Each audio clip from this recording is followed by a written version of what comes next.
Hi everyone, and welcome to this video focusing on the stability of the monarchy during Mary I's reign. So firstly, just a bit of background about what happened when Mary became queen. She was met with enthusiasm in London and everybody welcomed her as queen, despite the fact that she was Catholic, because everybody knew she was the legitimate and rightful heir to the throne. Catholic practices such as Mass was sung all over England despite it still being illegal under Edward's laws, and things like statues and images were brought back. So overall, Catholicism was welcomed back, and that shows how artificial all of Edward's religious reform was. The first issue for the stability of the monarchy during Mary's reign was the fact that she was a female monarch. Back then, everybody thought that she wouldn't be able to lead men in battle because she's a woman and women can't go to war. She wouldn't be strong enough and clever enough to control the nobility, and she wouldn't be able to manage the government and make such important decisions. Also, the issue of her marriage. If she married an Englishman, then his family would gain so much power, and basically the country would be ruled by this noble family instead of the rightful monarch. But if she married a foreigner, England could be under foreign rule, as any woman would have to be a servant to her husband, so he would have all the power. Now, in July 1553, when Mary became queen, she was aged 37, so she needed to marry quickly so that she could produce a son and secure the future of her Catholic dynasty. The next big issue affecting the stability of the monarchy was Mary's marriage to Philip of Spain in 1554.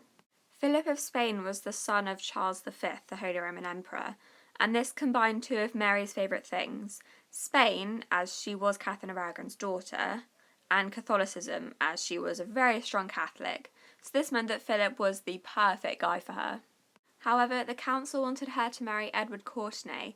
He was some noble man who had a little bit of royal connections, and he had Catholic sympathies, but he was quite unreliable in that respect.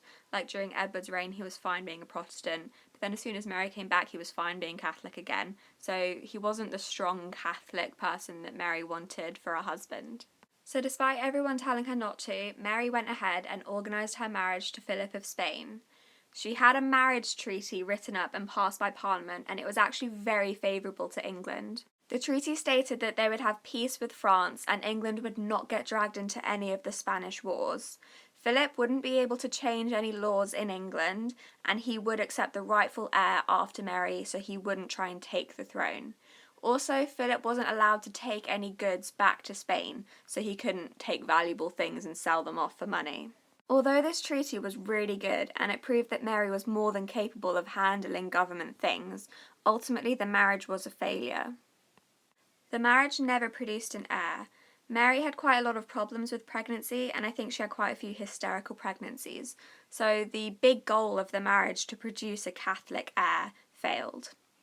The marriage also provoked the Wyatt Rebellion, and England was dragged into wars with France, so the marriage treaty clearly wasn't followed through.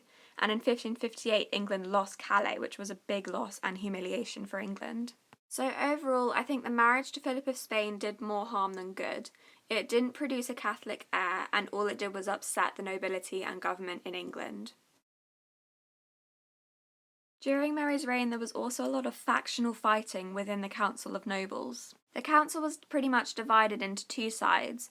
Firstly, the side led by William Paget, who supported the Spanish marriage, and the other side led by Stephen Gardiner, who opposed the Spanish marriage. Mary set up committees to exclude the more casual members of the council and overall try and make the council more efficient.